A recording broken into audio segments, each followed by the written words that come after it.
Ours, l'outil chez Solartis. 4e expo dans cet endroit pour cet artiste depuis longtemps inquiet de lui-même.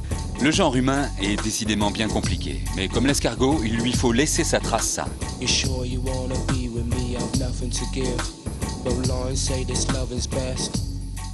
Regardez, comme ça on se dit, il est son propre sujet. Est-ce que c'est ça ou est-ce que c'est plus que ça? Oh, je pense que c'est plus que ça, mais c'est sûr qu'il a toujours été il a toujours eu un regard sur lui, mais qui, je pense, aussi un regard sur l'homme.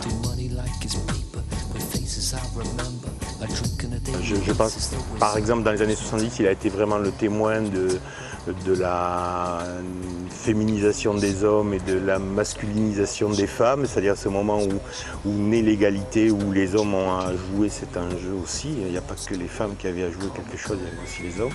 Je crois que son travail est assez symptomatique de ça, et au travers de l'autoportrait et au travers de sa vie, il vit cette réalisation de l'homme qui là vieillit, qui change d'aspect, qui se transforme. Et il y a cette inquiétude un peu partout je pense, de la maladie aussi.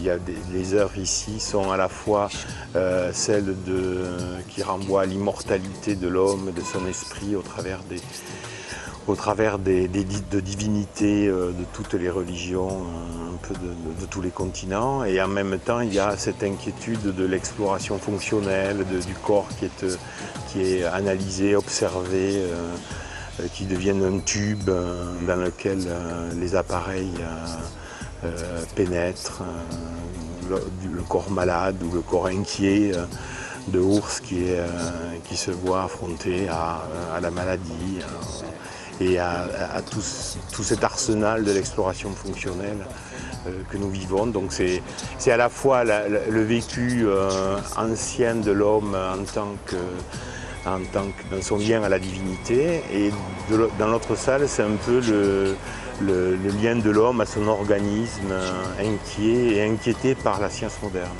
Et les traces aussi de son corps dans les natures mortes. Tout à fait, il est un peu partout.